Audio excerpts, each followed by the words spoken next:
The US government prevented me from doing it by spying on my text messages and leaking them to the New York Times.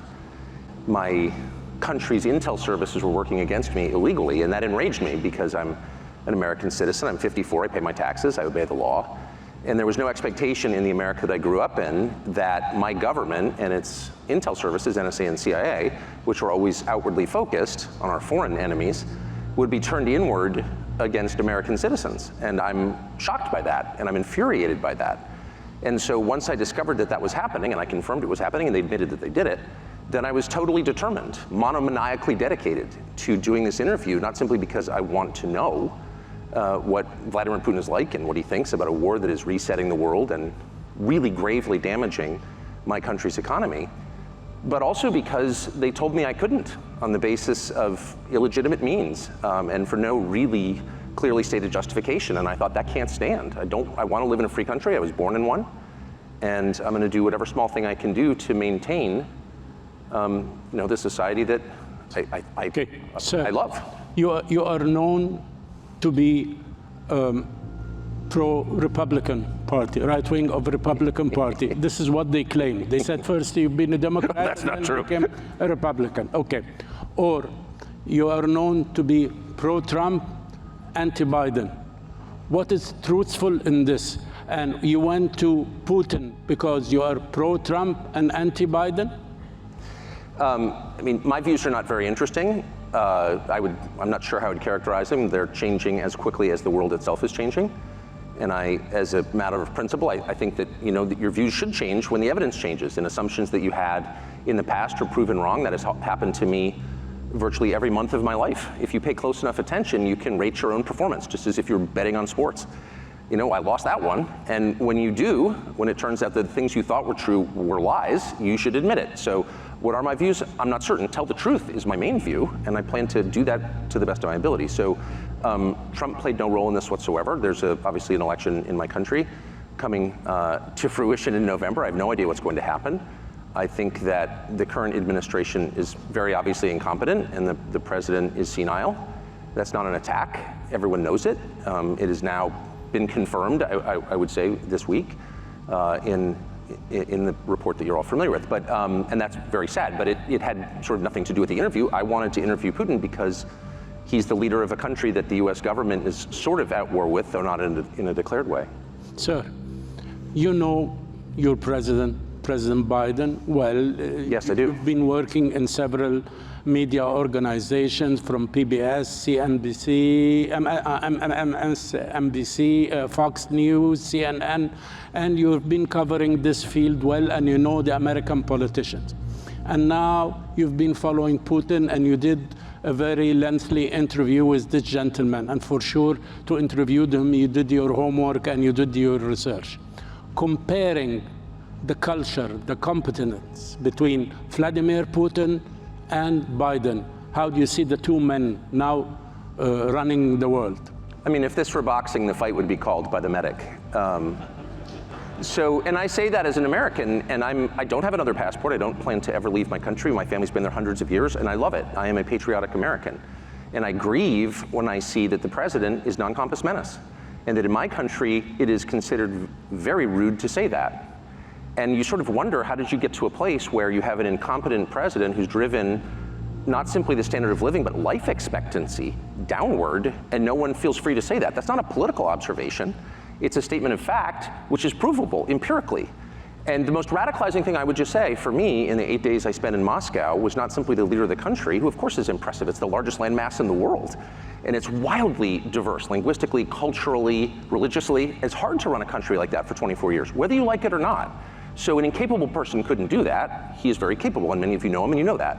What was radicalizing, very shocking and very disturbing for me, was the city of Moscow, where I'd never been, the biggest city in Europe, 13 million people.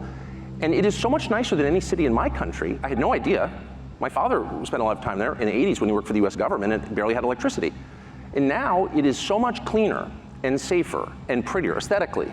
Its architecture, its food, its service, than any country, city in the United States that you have to, and this is non-ideological. How did that happen? How did that happen? And at a certain point, I don't think the average person cares as much about abstractions as about the concrete reality of his life. And if you can't use your subway, for example, as many people are afraid to in New York City because it's too dangerous, you have to sort of wonder, like, isn't that the ultimate measure of leadership?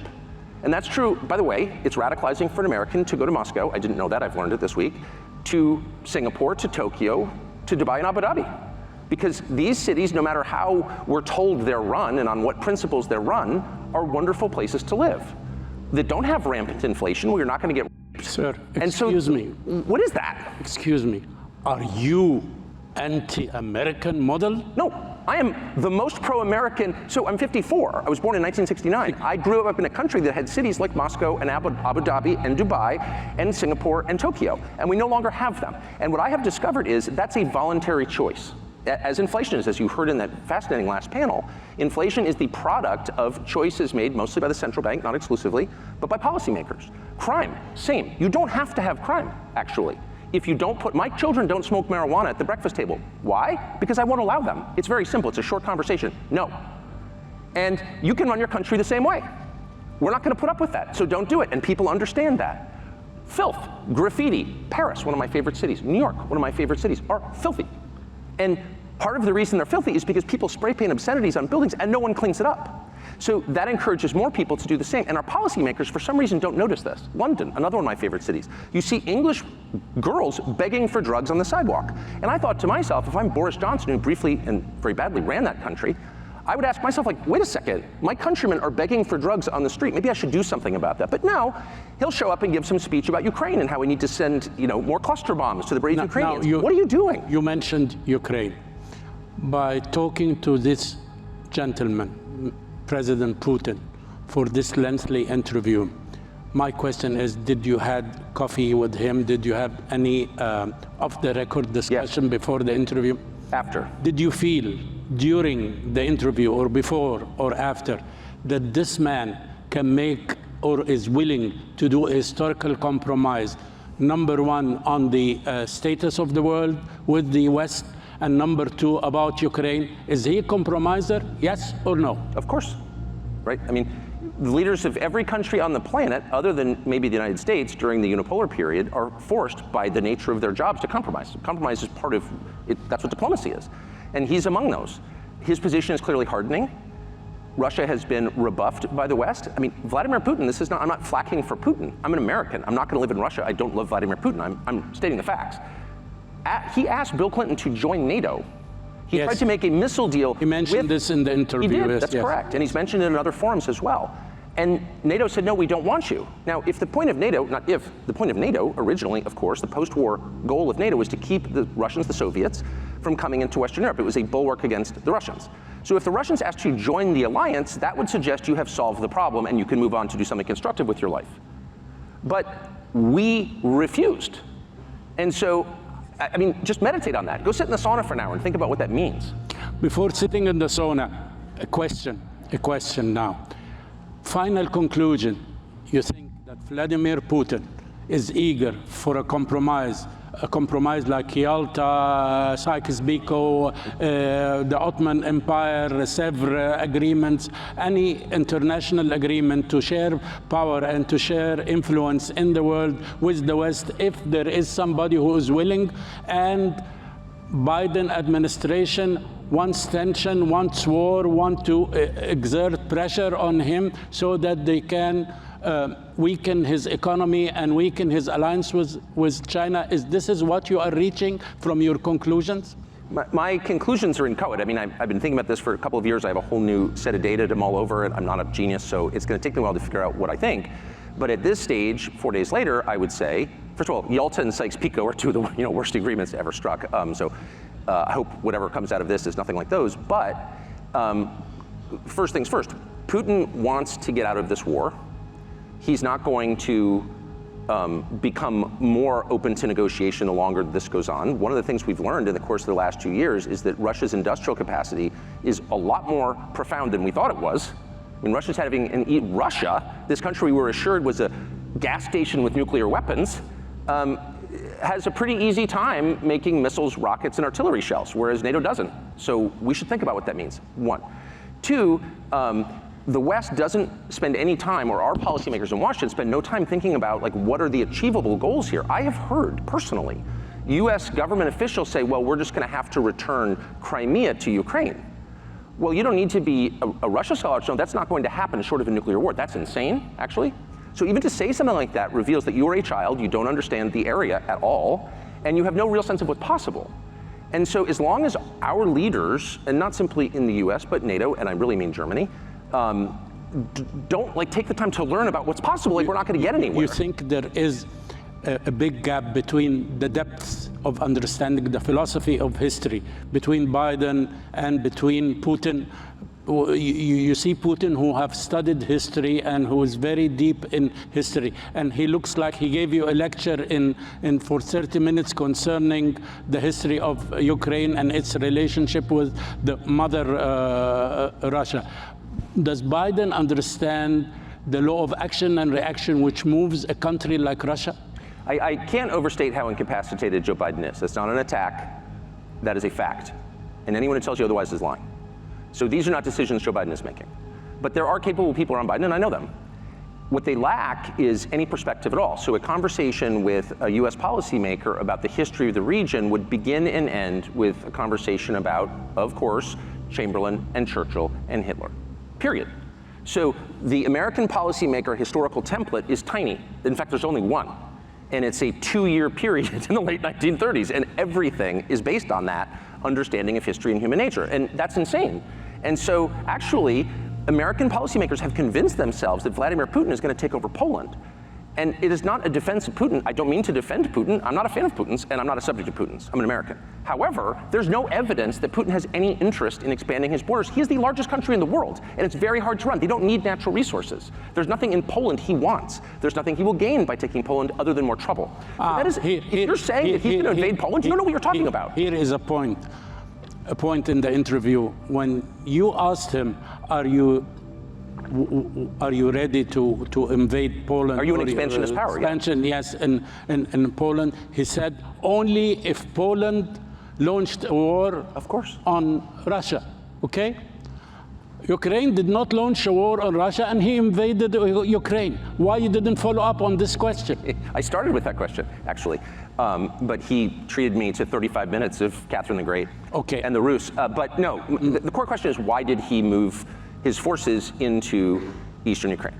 And I watched this from a distant vantage in the United States, and I watched the Vice President of the United States, Kamala Harris, go to the Munich Security Conference just days before that, in February of 2022, and say in a public forum at a press conference to Zelensky, the president of Ukraine, we want you to join NATO, which is another way of saying, it's a synonym for, we plan to put nuclear weapons on Russia's border. You think they threw a bait for him? Are you joking? Of course they did. And it just tells you how constipated and restricted and censored the US media landscape is, that I was the only one who said that. Well, wait a second. The purpose of diplomacy is to reach a peaceful, mutually one hopes beneficial conclusion to a crisis.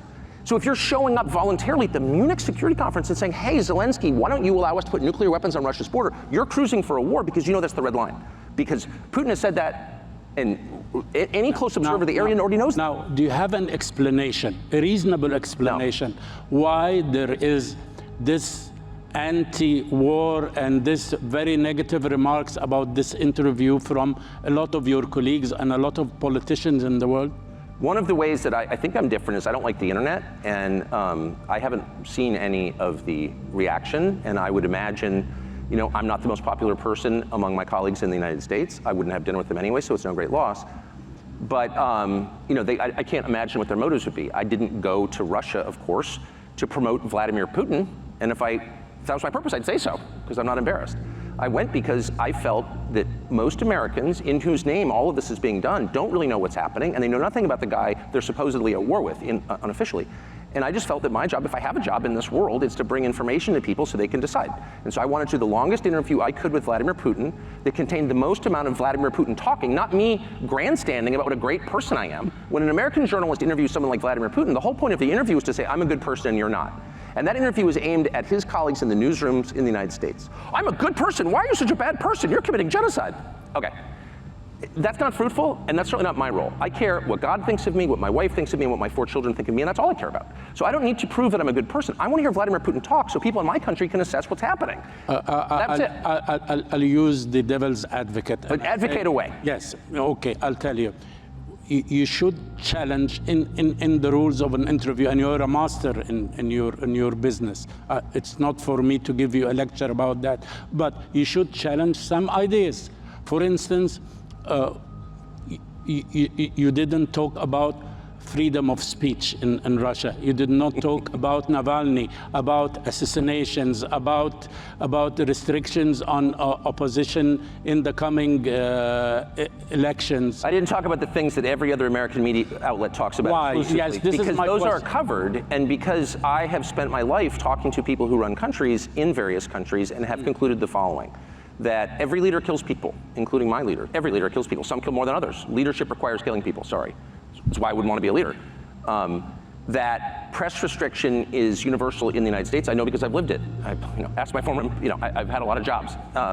And I've done this for 34 years, and I know how it works. And there's more censorship in Russia than there is in the United States, but there's a great deal in the United States. And so, at a certain point, it's like people can decide whether they think, what countries they think are better, what systems they think are better. I just want to know what he thinks. That was the whole point. Yes, I was very surprised about an inappropriate remark. I don't think it contains any of the what you can call gentillesse or niceties from Mrs. Clinton when she mentioned a phrase about you. I don't want to repeat it. Oh, you're not going to hurt my feelings, don't worry.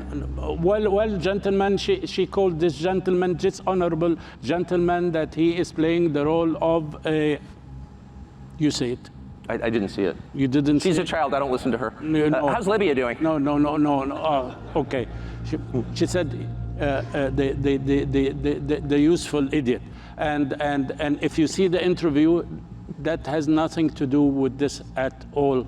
He was trying to get a testimony about the world as Putin sees it. And this is exactly what we need to know, how this man thinks. Either you consider him an enemy, or you consider him a friend, or you consider him a dictator, but you should understand how the man thinks.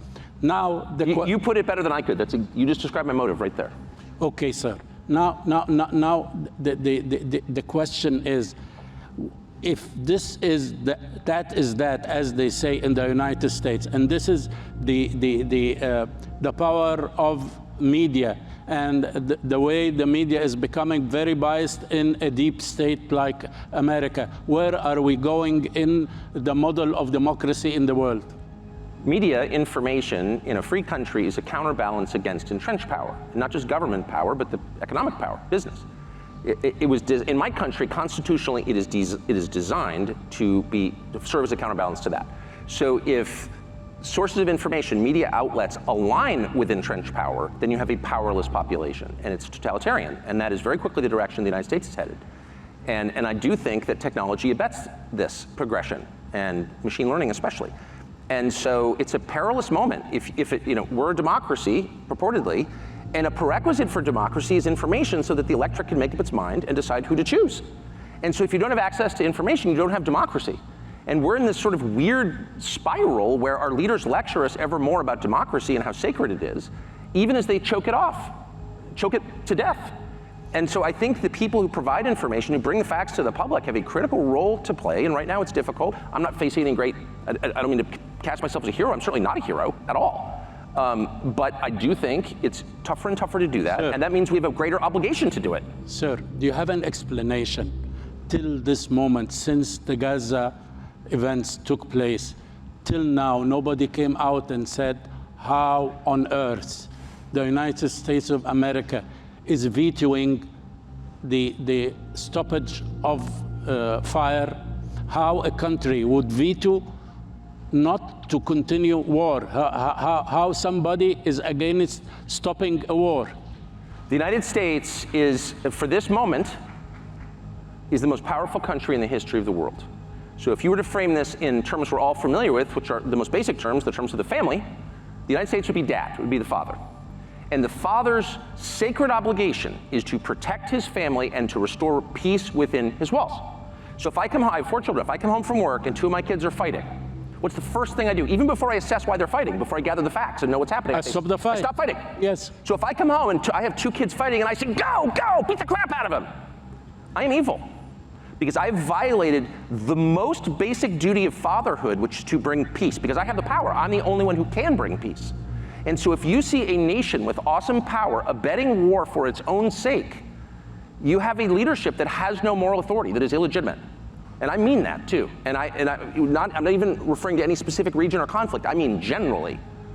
And I'm deeply offended by that, deeply. And it's something that I try to express, and I'm often called a traitor for saying that. It's the opposite. I say that because I believe in the United States. I think it has been a morally superior country. And if we allow our leaders to use our power to spread destruction for its own sake, that is shameful. It's a binary, okay? It's a black and white. It's a 0 and a 1. You are either creating or you're destroying. You're improving or you're degrading. And that's how you know whether something is good or bad, whether it's virtuous or evil. If you just judge the fruits. By its fruits you will know it. And I'm very distressed and concerned that we are entering an era where this awesome force for good is instead being used for evil. 2 quick questions because I ran out of time. First question is, now in the American elections, we have probabilities. Yes. Either it's Biden and Trump, or Biden and somebody else, not Trump, or no Biden and no Trump, and circumstances or fate get us 2 different people representing Republican or Democrats. What do you think, where are we going to reach? Coming 19th of November, who will be running the show? Honestly, I haven't the faintest idea. But I think there's volatility ahead in our political sphere. I mean, clearly there is, because... I like you when you said, I don't have an idea. You have this courage to say that you don't know. You were telling me this morning that one of the things which you like very much about here, our President Sheikh Mohammed bin Zayed, God bless him, when you ask him a question, if he doesn't have an answer, he tells me, actually, I don't know the answer of this question. I've never heard a leader of anything, whether it's a country or a company or a soccer team, ever in my life, in a life spent interviewing people. I've never heard a single one of them say, you know, I don't know the answer. It's very complicated. I haven't figured it out. I've never heard anybody say that. And to me, that is the pure sign of wisdom, because wisdom grows from humility. Wisdom grows from the recognition that you are not God. And in the United States, we had a period where we were sort of, having this debate about, are some religions good and some religions bad? I'll tell you my view on it, and it's a hardened view. It's a sincere view.